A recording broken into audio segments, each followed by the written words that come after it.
শনিবার সকাল ধুলিয়ানগঙ্গা স্টেশনের পাশের পুকুরটা সাধারণত শান্ত থাকে, কিন্তু সেদিন জলটা অস্বাভাবিকভাবে স্থির ছিল, যেন কিছু লুকিয়ে রাখছে। প্রথমে কেউ বুঝতেই পারেনি, তারপর একজন জেলে লক্ষ্য করে পানার ফাঁকে কিছু একটা ভাসছে। কাছাকাছি যেতেই বুকটা কেঁপে ওঠে তার। একটা মেয়ের দেহ, তাও আবার অর্ধনগ্ন, চুল জলে ভেসে আছে, চোখ দুটো আধ খোলা, যেন এখনো কিছু বলতে চায় কিন্তু পারে না। 10 মিনিটের মধ্যে ভিড়, 30 মিনিটের মধ্যে পুলিশ, আর কয়েক ঘন্টার মধ্যে এক গোটা শহর আতঙ্কে। কিন্তু আসল ভয় তখনও শুরু হয়নি। মেয়েটার নাম ছিল রিমঝিম, রিমঝিম ঘোষ। বয়স 22। শামশেরগঞ্জের এক দরিদ্র পরিবার। কলেজ ছেড়ে দিতে হয়েছিল বছর 2 আগে। বাবা অসুস্থ, মা বাড়িতে কাজ করেন। রিমঝিম কাজ নেয় একটা ছোট্ট ট্রান্সপোর্ট অফিসে, ডাটা এন্ট্রি আর হিসাবের কাজ। লোকজন বলতো মেয়েটা খুব চুপচাপ, চোখে একটা ভয় লুকানো, কিন্তু কেউ জানতো না ওর জীবনে কি চলছিল। শুক্রবার রাত 8টা, রিমঝিম বাড়ি ফেরেনি। মা ভেবেছিলেন হয়তো কাজ বেশি ছিল। রাত 10টা, তখনও ফোন বন্ধ। রাত 12টা, দরজার বাইরে দাঁড়িয়ে মা শুধু বলছিলেন একবার ফোনটা বেজে উঠুক, কিন্তু বেজে ওঠেনি। পরদিন সকালেই খবর আসে গ্রামের কোনো এক পুকুরে একটি মেয়ের অজ্ঞাতনামা দেহ উদ্ধার হয়। মেয়েটির মা গিয়ে দেহটা দেখেই চিৎকার করে উঠেছিলেন। চিৎকারটা যেন গোটা পুকুর ফাটিয়ে দিয়েছিল। পুলিশ আসে, কিন্তু প্রশ্ন বেশি। শামশেরগঞ্জ থানার ওসি অনির্বাণ দত্ত ঘটনাস্থলে পৌঁছান। তার চোখ আটকে যায় 3টি জায়গায়। দেহের আশেপাশে কোনো জুতো নেই, গলায় গভীর দাগ, শরীরে প্রতিরোধের চিহ্ন। এটা কোনো দুর্ঘটনা নয়, এই সিদ্ধান্ত নিতে পুলিশের 5 মিনিটও লাগেনি। কিন্তু প্রশ্ন ছিল, কোথায় খুন? কেন দেহ এখানে ফেলা হলো? একজন মেয়ে একা এখানে এলো কিভাবে? মোবাইলটাই সব বদলে দেয়। রিমঝিমের ফোন পাওয়া যায় না, কিন্তু পুলিশ তার কল ডিটেলস তোলে। শেষ 3 দিনে একটা নাম বারবার এসেছে, রাহুল মণ্ডল। স্থানীয় ট্রান্সপোর্ট ব্যবসায়ীর ছেলে, অফিসেই কাজ করত। পুলিশ রাহুলকে ডাকে। রাহুল হাসে, খুব বেশি হাসে, বলে আমি তো শুধু সহকর্মী। কিন্তু অনির্বাণ দত্ত জানতেন অপরাধীরাও যখন বেশি হাসে তখনই কিছু লুকোয়। চাপ বাড়তেই ফাটল। পুলিশ রাহুলের ফোন চেক করে, ডিলিট করা মেসেজ, ডিলিট করা কল, কিন্তু একটা জিনিস ডিলিট হয়নি, লোকেশন হিস্ট্রি। শুক্রবার রাত 9টা থেকে 11টা, রাহুল ছিল ঠিক সেই পুকুরের কাছেই। কিন্তু রাহুল একা ছিল না, সাথে তার আরও 2 বন্ধু ছিল। তাদেরও লোকেশন হিস্ট্রি একই জায়গায়। 3 জন, এক অপরাধ। ধরা পড়ে আরও 2 জন, বিকাশ, সোহেল। 3 জনেই অফিসের লোক, 3 জনেই ক্ষমতাবান পরিবারের ছেলে। তদন্তে বেরিয়ে আসে রিমঝিমকে মাসের পর মাস মানসিকভাবে চাপে রাখা হচ্ছিল। ভয় দেখানো, চাকরি হারানোর হুমকি, আর এক রাতে তারা সব সীমা ছাড়িয়ে যায়।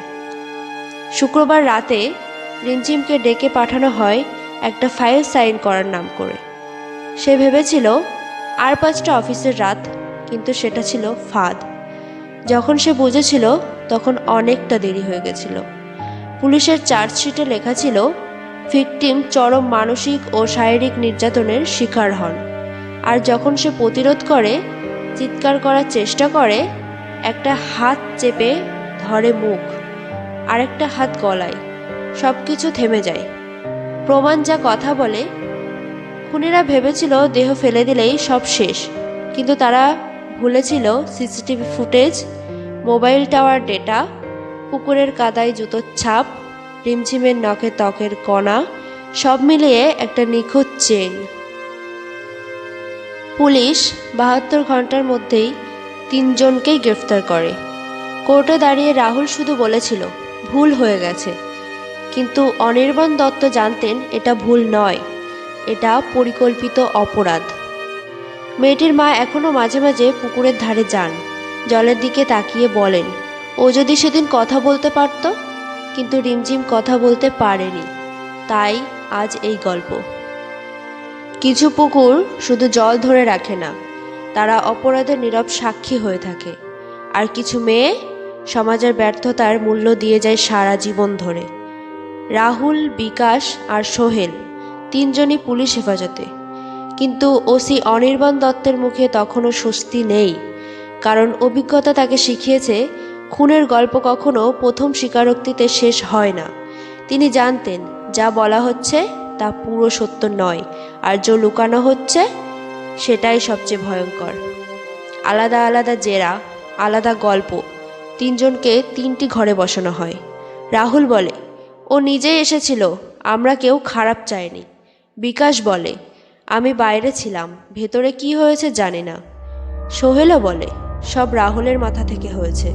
তিনটি গল্প, একটা ঘটনাও মেলে না। অনির্বাণ দত্ত চুপ করে শোনেন। তিনি জানেন মিথ্যেগুলো একসময় নিজেরাই ধরা পড়ে। যে জিনিস কেউ খেয়াল করেনি সেটা হলো রিমঝিমের ঘর তল্লাশি করতে গিয়ে একটা ছোট্ট নীল ডায়েরি। শেষ কয়েক পৃষ্ঠায় লেখা, আজ আবার ওরা আমাকে থামিয়ে দিল, বলল বেশি কথা বললে চাকরি যাবে। মা বাবার কথা মনে পড়ে তাই ভয় পায়। আরেক পাতায়, আমি কাউকে বলছি না, কিন্তু আর কতদিন চুপ করে থাকবো। এই ডায়েরিটাই বদলে দেয় পুরো কেস। একটা খুনের গল্প নয়, এটা ধীরে ধীরে ধ্বংস করার গল্প। অফিসের দেয়ালের ভিতরে সত্য পুলিশ ট্রান্সপোর্ট অফিসে যায়। কাগজে কলমে সব ঠিক, কিন্তু দেয়ালের ভিতরে অন্য কথা। একজন পুরনো কর্মী চুপি চুপি বলে, মেয়েটা খুব ভয়ে থাকতো স্যার, রাতে ডাকতো ওকে। আরেকজন বলে ও প্রতিবাদ করতে শুরু করেছিল, তারপরে সব গোলমাল। অনির্বাণ দত্ত বুঝে যান খুনটা হঠাৎই হয়নি, খুনটা ছিল শেষ ধাপ। সিসিটিভিতে যা দেখা যায় আর যা যায় না। স্টেশনের কাছের একটি দোকানের ফুটেজ, রাত 9:42। একটা অটো থামে, রিমঝিম নামে, তার পিছনে রাহুলও নামে। ক্যামেরা দেখে রিমঝিম একটু থমকে যায়, 1 সেকেন্ডের জন্য পিছনে তাকায়। আর এই 1 সেকেন্ডটাই অনির্বাণ দত্তের মাথায় গেঁথে যায়। তিনি বলেন, এই তাকানোটা, এটা ভয়ের তাকানো। মোবাইল ফরেন্সিক রিপোর্ট, ফোন থেকে ডিলিট হওয়া ডেটা উদ্ধার হয়। একটি অডিও ক্লিপ, ভয়েস স্পষ্ট নয় কিন্তু শব্দগুলো যথেষ্ট। না, আমি আর পারছি না। এই লাইনটাই কেসের মোড় ঘুরিয়ে দেয়। এটা সম্মতি নয়, এটা সাহায্যের চেষ্টা। অনির্বাণ দত্ত জানতেন একসাথে জেরা করলে কেউ ভাঙবে না। তিনি শুরু করেন মানসিক চাপের খেলা। রাহুলকে বলা হয় বিকাশ সব বলে দিয়েছে, বিকাশকে বলা হয় সোহেল দায় চাপিয়েছে তোর উপর, আর সোহেলকে বলা হয় তুই একা ফেসে যাচ্ছিস। রাত 3টেই সোহেল ভেঙে পড়ে। সোহেল কাঁপতে কাঁপতে বলে, ও চিৎকার করছিল স্যার, আমরা ভয় পেয়ে গেছিলাম। কেউ ভাবেনি এমন হবে। এই একটা লাইনে সব পরিষ্কার। ভয় পেয়েছিল তারা, রিমঝিম নয়। সোহেলকে জানায় দেহ কোথায় ফেলা হবে, কে কাপড় সরাবে, কে ফোন বন্ধ করবে, সব ঠিক করা হয়েছিল আগেই। এটা ভুল নয়, এটা পরিকল্পনা। রাহুলের মুখোশ খুলে যায় পরদিন সকালে। রাহুলের সামনে রাখা হয় ডায়েরি, অডিও ক্লিপ আর সোহেলের জবানবন্দি। রাহুল চুপ করে থাকে, তারপর বলে ও বেশি কথা বলতে শুরু করেছিল। এই লাইনটাই ওসি অনির্বাণ দত্তের জন্য যথেষ্ট ছিল।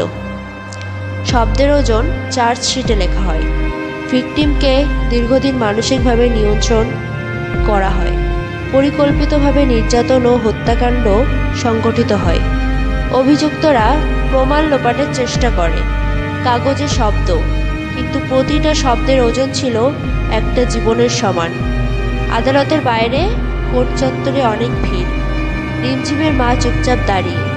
কেউ জিজ্ঞেস করে, কিছু বলবেন? মেয়েটির মা শুধু বলেন, ও আর কখনো চুপ করে থাকবে না। পুকুরটা আজও আছে, পুকুরের জল বদলেছে, পানাগুলি সব সরে গেছে। অপরাধীরা ভেবেছিল দেহ ডুবিয়ে দিলে সব ডুবে যাবে, কিন্তু সত্য ভাসতে জানে। মুর্শিদাবাদ জেলা আদালতে সকাল থেকেই ভিড়, ক্যামেরা, ফিসফাস। 3জন অভিযুক্তকে যখন কাঠগড়ায় তোলা হয়, তারা আর আগের মতো আত্মবিশ্বাসী ছিল না। হাত কাঁপছে, চোখ নামানো, কারণ তারা জানে এবার আর গল্প বানিয়ে পার পাওয়া যাবে না। সরকারি উকিল প্রশ্ন করেন, আপনারা কি রিমঝিম ঘোষকে চিনতেন? তিনজন একসাথে বলে, হ্যাঁ। এই হ্যাঁ ছিল ফাঁদ।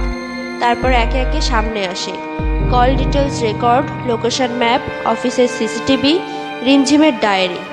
কোর্টরুম পুরো নিঃশব্দ, কারণ এই প্রমাণগুলো চিৎকার করে কথা বলছে। ডায়েরির সেই লাইন যা সবাইকে নাড়িয়ে দেয়। কোর্টে ডায়েরির এই একটা লাইন পড়ে শোনানো হয়, আমি চুপ করে থাকছি, কারণ কথা বললে কেউ বিশ্বাস করবে না। এই লাইনের পর এক মুহূর্তের জন্য পুরো কোর্টে নিস্তব্ধতা নেমে আসে। বিচারক চশমা খুলে চোখ মুছছেন। এটা আর শুধু একটা খুনের মামলা নয়, এটা সমাজের ব্যর্থতার দলিল। ডিফেন্সের লয়ার বলেন, এটা পরিকল্পিত নয়, একটা পরিস্থিতি হাতের বাইরে চলে গিয়েছিল। তখন সরকারি উকিল ধীরে বলেন, পরিকল্পনা না থাকলে ফোন বন্ধ করা হয় কেন? দেহ সরানোর জায়গা ঠিক ছিল কেন? প্রমাণ মুছতে চেষ্টা করা হলো কেন? প্রতিটা প্রশ্ন একটা করে পেরে শেষ দিনে বিচারকের অনুমতিতে রাহুলকে কথা বলতে দেওয়া হয়। সে বলে, ও যদি চুপ থাকতো আজ এসব হতোই না। এই লাইনটা বলার পরই কোর্টরুমে গুঞ্জন ওঠে। অনির্বাণ দত্ত চোখ বন্ধ করেন, কারণ এই একটা লাইনেই সব স্পষ্ট। অপরাধ বোধ নেই, অনুশোচনা নেই, দোষ চাপানোর মানসিকতা। রায় শোনানোর দিন রিমঝিমের মা প্রথমবার কথা বলেন। তিনি বলেন, আমি সাজা চাই না স্যার, আমি চাই আর কোনো মেয়ে যেন ভয়ে চুপ করে না থাকে। এই কথাটা বিচারকের গলায় আটকে যায়। বিচারক বলেন, এই আদালত মনে করে এটি একটি পরিকল্পিত, নৃশংস ও সামাজিক ক্ষমতার অপব্যবহারের ফল। অভিযুক্তদের আজীবন কারাদণ্ড প্রদান করা হলো। কাঠগড়ায় তিনজনের মুখ ফ্যাকাশে, কিন্তু ততক্ষণে সব শেষ।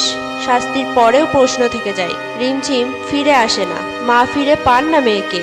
একটা পরিবার শুধু বেঁচে থাকে শূন্যতা নিয়ে।